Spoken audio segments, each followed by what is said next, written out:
हम मीनू झा गोर लगै छी समस्त मिथिलावासी के स्वरचित एकटा चेन्नई के गीत लऽ कऽ उपस्थित भेलहुँ हैं अपन माताजी के संग। कोशिश करै छी अपने लोकनि के नीक लागे। पबनैतिन सबके बहुत बहुत शुभकामना। धन्यवाद। जय मिथिला, जय मैथिली।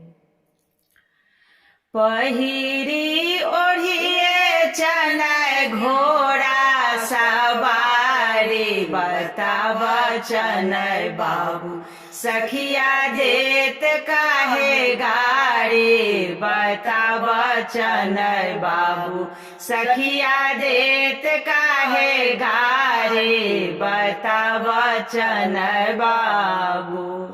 पहिल कोस चेन्नई गेला पतझारे, पहिल कोस चेन्नई गेला पतझारे, डेगे डेगे पान खाए, डेगे डेगे पान खाए करत पुछारी, बताब चेन्नई बाबू सखिया देत काहे गारी, बताब चेन्नई बाबू सखिया देत काहे गारी, बताब चेन्नई बाबू।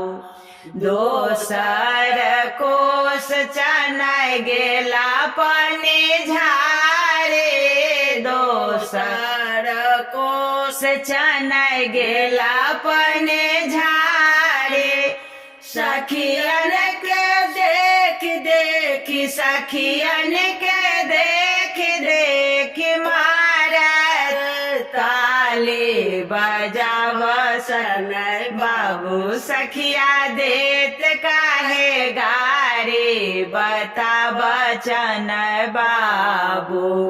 तेसर कोस चेन्नई गेला हिलारे, तेसर कोस चेन्नई गेला इनारे, सखिया हाथ पैन पीबत, सखिया हाथ पैन पीबत खेलनी यारे, बताब चेन्नई बाबू सखिया देत काहे गारे, बताब चेन्नई बाबू। चारे कोस चेन्नई गेला फूलबारे, चारे कोस चेन्नई गेला फूलबारे, सखियन देख देख सनई का देख सखी मारथी कारी, बताब चेन्नई बाबू सखिया देत काहे गारी, बताब चेन्नई बाबू सखिया देत काहे गारी, बताब चेन्नई बाबू। हम मीनू झा गोर लगै छी समस्त मिथिलावासी के एकटा स्वरचित 12 मासे बिषहरी गीत लऽ कऽ उपस्थित छी अपन माताजी के संग। कोशिश करै छी अपने लोकनि के नीक लागे। धन्यवाद। जय मिथिला, जय मैथिली। जेठहि बिषहरी ले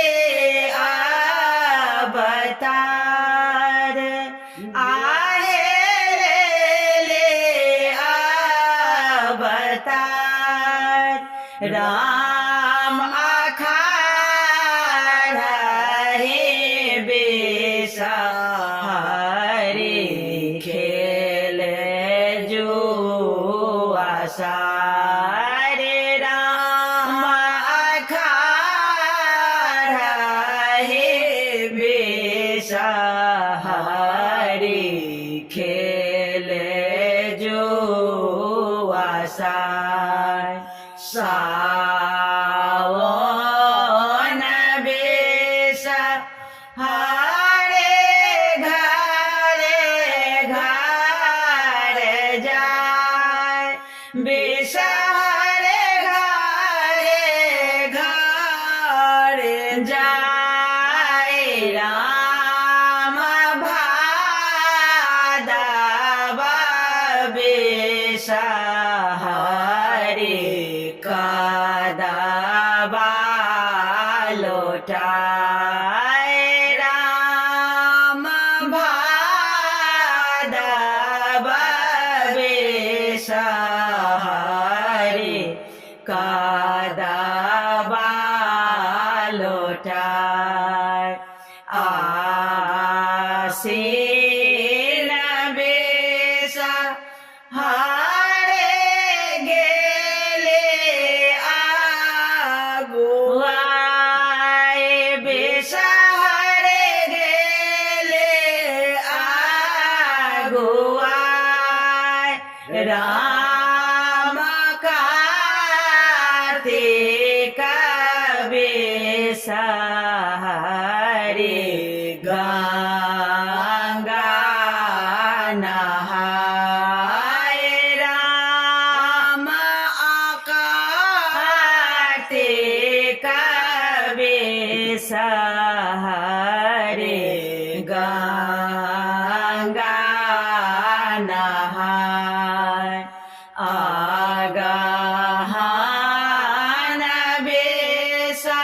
बेसहारे धारे नाम केश बेसहारे झारथे नाम केश राम पोसाहे